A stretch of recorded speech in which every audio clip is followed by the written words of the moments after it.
jewe ngira ngo wavangiwe ati kandi mbona muvuga kimwe kandi nibaza ko ari kimwe mu mahigo dufise mu rukundo rw'Imana nta force ijamo irakugira inama ukagira amahitamo kugira ngo iziguhembere amahitamo wagize canke ihanira umuntu amahitamo yagize nico gituma Imana yaturemye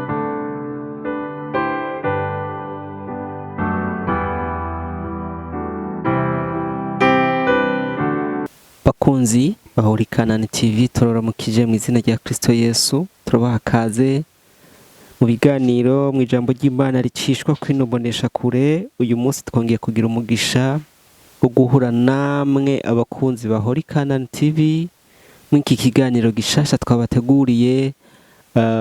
Dufise umwigisha nyene ahora dufasha jemba ndi nyuma ya kamera nkabafasha gutunganya ibiganiro n'ibindi bitandukanye kugira ngo bibashikire bimeze neza. Uyu munsi tugiye kuganira ariko n'umugisha gusubira kubabona mukurikirana kino kiganiro. Reka ndamuramutse muraho. Ndashima Imana n'amahoro nawe. Nanje meze neza ndashima Imana. Amina. Nizera ko ino ndwi yakugendeye neza. cyane gose. Amen. Yesu yabanye nanje yangiriye neza. Niki gitondo yangiriye neza. Nabyutse neza. Ndabyirata. Hari gihe tuvuga ibintu byo gushima Imana abantu bakumva umenga ni agahararo canke ni guheza umugenzo, ariko Imana niyo gushimwa ibihe byose. Cyane urazi gituma. Kuko nanyene ndabivuga ngo jewe nibera hagati mu mashimwe y'abana banje. Rero Imana dukwiye kwishimira kadetaye kose ubuzima bwacu. Uri kurahema uyishime, uri kuratambuka uyishime, waronse ico ufungura uyishime. Urumva ikimana kandi kose ubona ngo nagasanzwe. Yego. Iyo ukabuze niho ubona ko ataragasanzwe. Yego. Ego niho haraho umuntu abona ariko arahema kibaza ngo none ngo si bisanzwe. Ariko genda shaka kwa muganga abuze impwemu bagushiremo oxygene ndwimwe bakuzanire facture. Niho ucubona yuko kudashima ko uhema impwemu uhabwa n'Imana ari ikintu c'igiciro kinini. Niho ucubimenya neza. Haje ikintu tarakibamwo ngo kivive ntumenye uburemere bwacu. No mu bibazo umuntu akwiye gushima cyane. Hari ibibazo ugira harababe bamwe bakadeprime mugabo ukabuca mukabirengana neza. Ibaza umva atari ubuntu baba wagiriwe cyane cyangwe abandi ugasanga barataye ubwoko baranabihunze cyane mugabo weho wabivogereye muri kurabigenderamo. So ubuntu wagiriwe abandi kubereka ibyabananiye. Ibyo gushima rero ni byinshi. Amen. Yobu mu gitabo Yobu numwe mu bantu muri Bibiliya bivuga ko yagize amagorwa menshi n'umubabaro mwinshi. Muri kiriya gitabo cya Yobu 23 ku murongo wa 10 hari umurongo nkunda cyane ku kuntu Yobu yavuze. Yaravuze ngo yamara yo irazi inzira ncamo niyamara kumvugutira nzobamwo meze nk'izahabu. Amen. Ego. Mu bibazo byose ducamwo icyo dutegekwa ni gushima Imana no mu bihe bigoye kubera ko Imana ibizi inzira turiko turacamwo nimara kurenza umuntu iyo mibabaro azovamwo ameze nk'izahabu. Cyane gose. Kubera ko yagereranije nk'izahabu. Kubera inzahabu niyo kugira iboneke. Nanya nirabona amagogo. Inzahabu. Urumva barayimba. Onyene kwikubita inyundo bijya bimbisha n'ibishipiri amasipiri. Hajya irababara bakayikurayo bakabacisha mu muriro umwe dogre sinzi ingene zingana bakazoturira hanyuma kazoguca muri yo muri hami kavayo ibriya iba yababaye. Rero n'umuntu kugira ngo ashike ku rugero Imana imwirata imwirata hari aho yaciye hari aho yemeye guca Imana ikavuga ngo kabisa ndafise umusirikare ego wow ego ndafise umugenerale mw'isi canke mu mareshale sindabizi donc rero Imana ntipfa kukwirata gutyo ataho waciye urabe n'abasirikare kugira ngo uhabwe ipete rya generale ntupfa kurironka gutyo hari ibyo wakoze hari aho wacishijwe wow turaremesheje abantu bari mu bibazo bareme bakomere Imana irabakunda mw'ivyo bihe nyene umuntu akwiye gushima Imana cyane cyane cyane cyane dutangura mudushire mu biganza by'Imana kaza ubereye amashimwe nyene impuhwe ubereye amashimwe nyene icubahiro ubereye amashimwe murinzi wacu ubereye amashimwe y'abana bawe Mana y'amahoro kuko ari we uturinda ari we utuzigamira mu buntu bwawe ni we utuma tubaho mwami Imana nico gituma duhorana amashimwe n'indirimbo mu kanwa kacu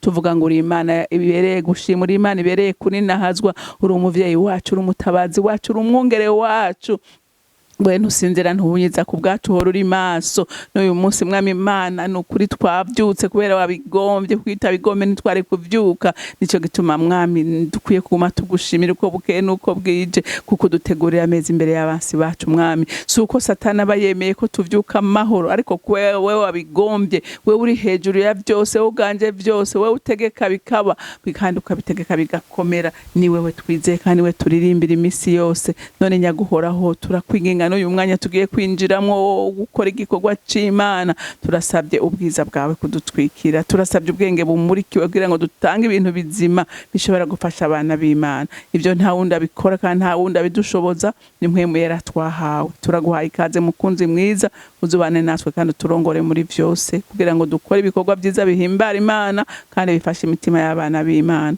ndagushimiye kandi ndakuninaje icubahiro kibi cawe mw'izina rya Kristo Yesu nsenze nizeye kuvyumvise amen amen amen amen amen uyu munsi tugiye kuganira duheje kuvuga ukuntu umuntu ashobora gushima mu mageragezwa canke mu bibazo Yesu amaze gucungura abantu kubabazwa ya mibabaro yose yavuze ngo nazukanye intsinzi haleluya amen amen amaze kuzukana intsinzi amana bigishwe iminsi 40 bamubona ca mu bihome arengana ku munsi wo kuduzwa mw'ijuru arabasezera agenda bukebuke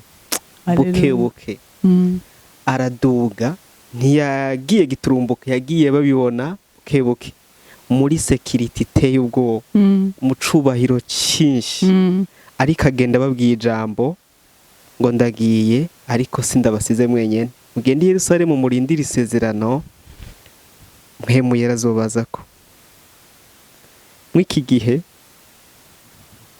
buri mundwi twibuka ukuntu Yesu yaduze tutegereje ko mwemu abigishwa bari bategereje ko mwemu bazako yarababwiye ngo ico babera ciza nuko jewe ngenda kubera iki yabibabariye okay Yesu igituma yababwiye ko byo babyiza ko agenda Yesu urumva yari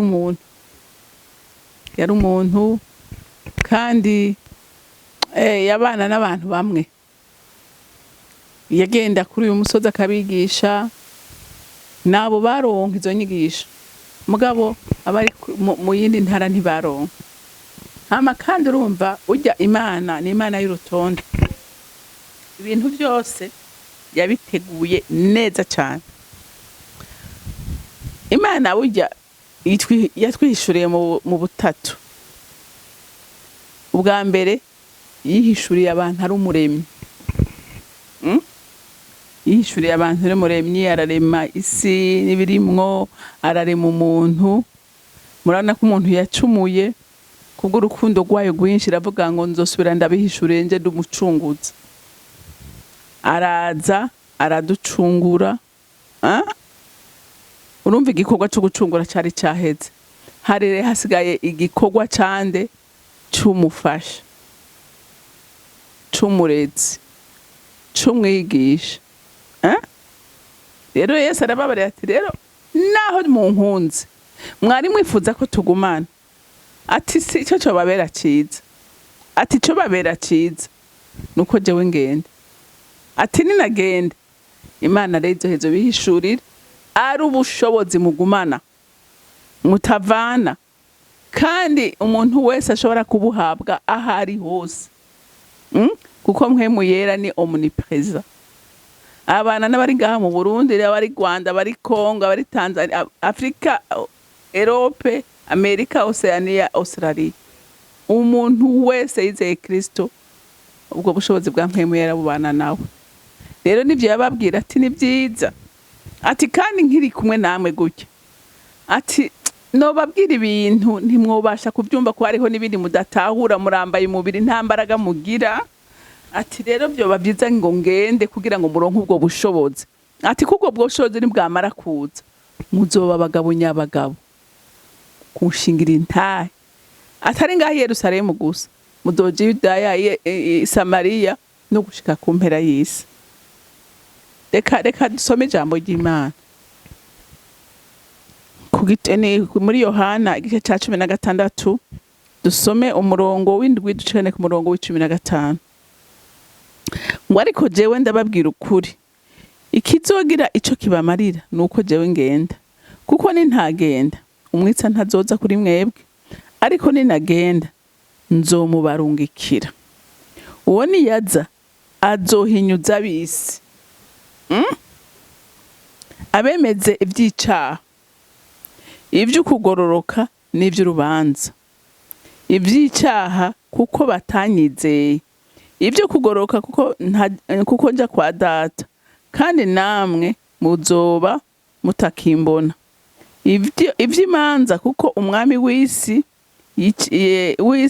yaciriwe urubanza. Nukuri nari ngifise vyinshi byo kubabwira, ariko ntimushobora kuvyihanganira ubu. Ariko uwo mpwemu w'ukuri niyaza azobarongora abashitse ku kuri kose, kuko atazovuga ibyo yigeneye, ariko ibyo azokumva byose nibyo azovuga, kandi azobamenyesha ibigira bize. Uwo azoshimagiza jewe, kuko azokwakira ku vyanje akabibamenyesha. Ibyo Data afise byose ni ivyanje, nico gitumye mvuga ko yakira ku vyanje akabibamenyesha. Amen. Urumva? Yesu arababwira ati nitwagumana nta kamaro. Ati kandi nivyo nobabwira mwebwe uyu mwanya ntimushobora kuvyakira, ko nivyo nababwiye ntavyo muriko murakira, kuko nta bushobozi mufise.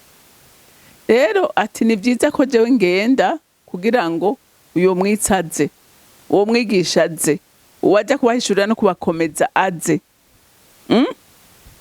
Ati kuko uyo niyaza muzohinduka. Ndaguha akarorero. Wibuke yuko Petero yihakanye Yesu. Yararavye urupfu umwami wiwe ariko arapfa, araraba inkoni, araraba amahiri, araraba gutukwa, araraba urugori rw'amaho, araraba umusaraba yikoreye, araraba ivyaga ariko aracamo. Mukobwa araharamubwira ati ewe, ati wewe uri umwe muri bajya. Ati reka jewe no kumenya nta n'uwonze, jewe ngira ngo wavangiwe. Ati kandi mbona muvuga kimwe. Kandi Petero yari yamubwiye Yesu ko adashobora kumwihakana, ko ari we muntu wenyene azomusigara inyuma naho abandi bose bomuta. Kandi mu bwenge bwiwe no mu mutima wiwe yumva ari uko nyene bizogenda, ariko kubw'intege nke z'umubiri, kubw'intege nke z'umubiri arabiraba biramunanira. Kandi buke na Yesu bwiwe ari mu gashamba k'Igetsemani, yararavye, yaragiye mwiyerekwa, abona igitero kimuzi, ubwoba buramwica. Aravuga ati jewe umutima urashaka kubacungura, mugabo uyu mubiri uranse kuvyakira, kubera nta mbaraga nawe nyene yari afise za Saint Esprit. Biba ngombwa ko Imana ubwayo irindwi ku bushobozi. Amaze kubwakira yaciye ababwira ati haguruka, abangura baraje kandi ndakiriye, ndemeye, kubera hari ubundi bushobozi yararonse. Rero n'aba bigishwa bamaze guhabwa ubwo bushobozi bwa mpwemu yera, bashingiye ntaho umwami. Urabe ko urumva urumva ko kare batinye bagahunga Petero akamwihakana abigishwa bose baramuvuye inyuma ko yaravuze ati mu kanya gatoya mwese muraza gushwiragira nk'intama zitagira umwungere atari ko hazogera igihe muzokwemera hazogera igihe muzohagarara nk'abagabo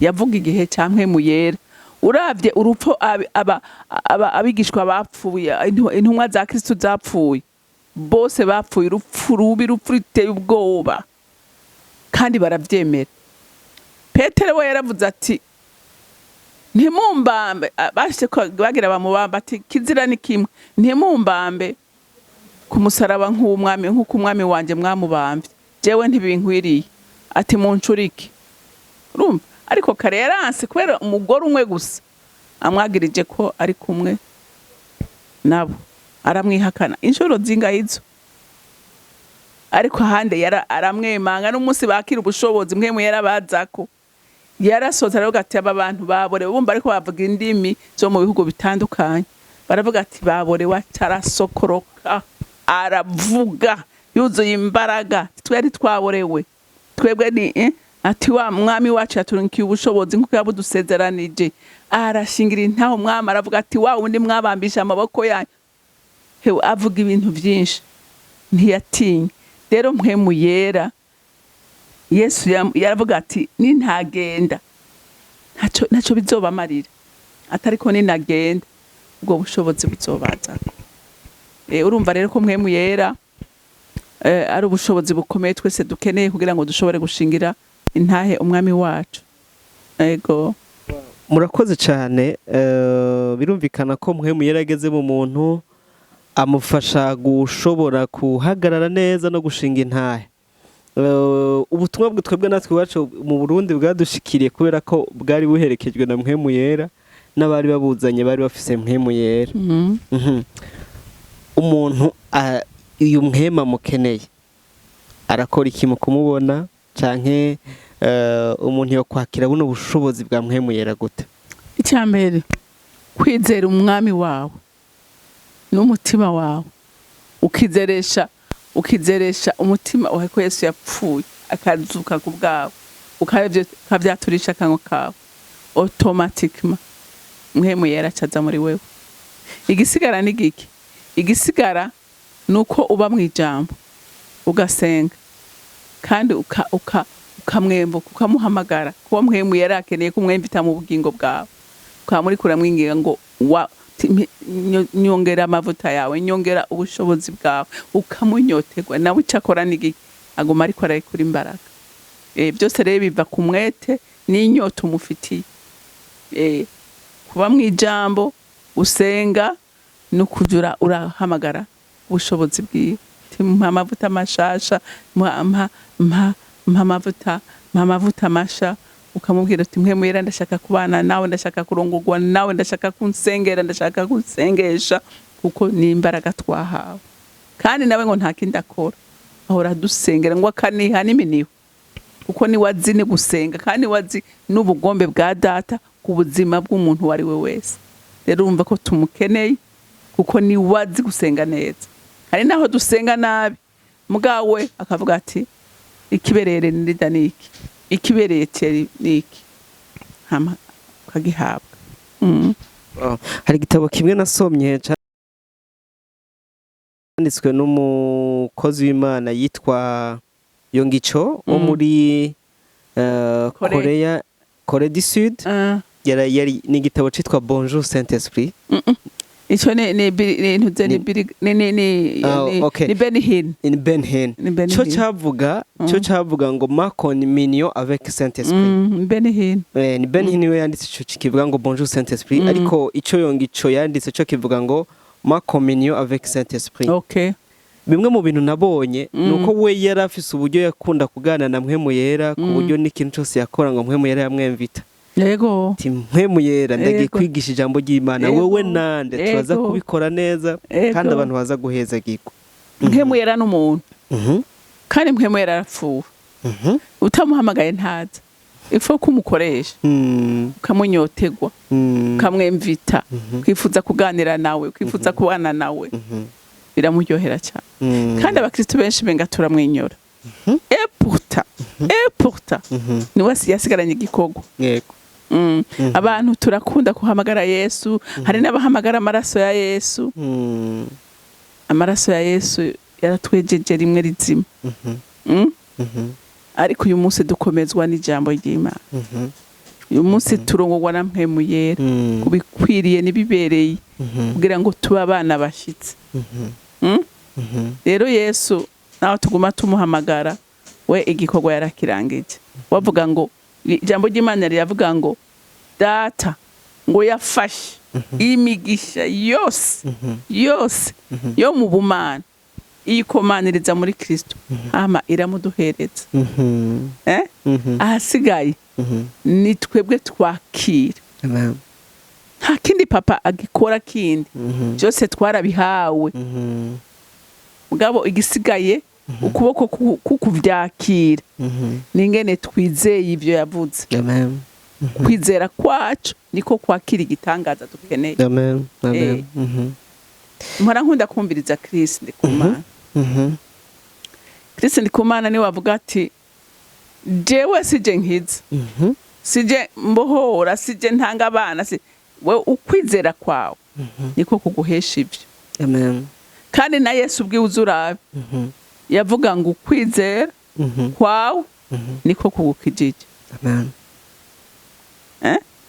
urumva rero ukwizera kwacu niko kumanura igitangaza twagiriwe kwakira Kristo hari ikintu ubuze gikomeye numva ngira ngo abakristo batazo bogitahura uko kiri twagiriwe amahirwe twakira Kristo aba muri twebwe ariko ijambo ry'Imana ngo tubitse ubutunzi mu nzavya zibumba uwo Kristo twakiriye n'ubutunzi bukomeye ariko bubitswe mu nzavya zibumba ku buryo dusamaye biradutakarana bidusaba ko tuba maso buri munsi tukirinda ntitwumve ko Kristo yatubabariye tubana nawe ngo duce dusamara ariko wo kudufasha n'ubu nyene mpemu yera atuba hafi akatubwira ati ukoze gutya katagira uku kandi mpemu yera ntaduforce oya kandi nibaza ko ari kimwe mu mahirwe dufise mu rukundo rw'Imana nta force ijambo irakugira inama ukagira amahitamo kugira ngo iziguhembere amahitamo wagize canke ihanira umuntu amahitamo yagize nico gituma Imana yaturemye dufise ubwenge tukagira amahitamo yacu dutandukanye n'ibikoko dutandukanye n'ikindi cyaremwe cyose twebwe turafise ubwenge bwo guhitamo wisinzira mbi ko Imana yavuze ngo sinzoguma ndiko ndanyinyana n'umwana w'umuntu rero yakubwira ati iburyo ni mu mugisha ibubamfu ni mu mwiza wisemwe rero kwibera mu mwiza irakureka gushika uhindukiye kuko hariho abantu urazi gatera hari ikintu gihora kimbabaza abantu bakubwira ngo yanga urumva ngo Imana n'urukundo Imana ni nyembabazi Imana ntishobora guhana Imana itigeze iraba umwana wayo ariko arayitakambira urazi umubabaro Yesu yagiriye mu gacamba k'Igetsemane urawuzi utebwo yaraje arabwira abigishwa ati ndagusabye abwira Petero abwira Yohana na ntuze na Matayo kuko ngo bari inkora mutima ziwe arababwira ati ndabasabye muze tuje gusenga ati kandi ndabasabye mubane nanje ni mu gihe kigoye kwera yanka ko babona amarushwa arimwe ngo bagire n'ubwoba ngo ajya hirya gato arabwira ati papa ndagusabye ati byaba bishoboka unkurika igikombe mbere ati umutima wanje wari ubishaka mugabo umubiri urananiye biranse ngo imitsi iraturagurika amaraso ngo arajojota bande n'ivyuya umva uwo mubabaro yarafise ngo akabonge kagira kicu umutima wanje se yarahindukiye urumva yaravyiga kugeza murabo kubera iki ngo yari yahindutse igisesema yari yahindutse icaha ngo Yesu mu makomante bavuga ngo mu gihe yoba yarababaye usumba ibindi bihe byose yaciyemo, usumba naho bamucira urugori rw'amagungu murumva rurababaza, ngo nta gihe cyamubabaje nko kubona samutera umugongo. Wewe uri iki kugira nta gutera umugongo? Wewe uri inde? Uri wo kwande?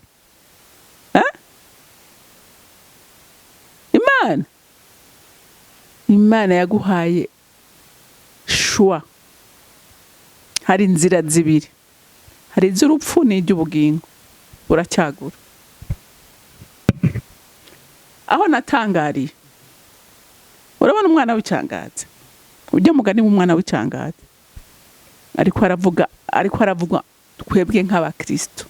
N'umugani umwana ngo yaragiye araya ubutunzi ko yabusabye, ati je umugabane wanje nibiremo nikuriyemo akarenge, ngo saramuha, ngo aragenda arabwonona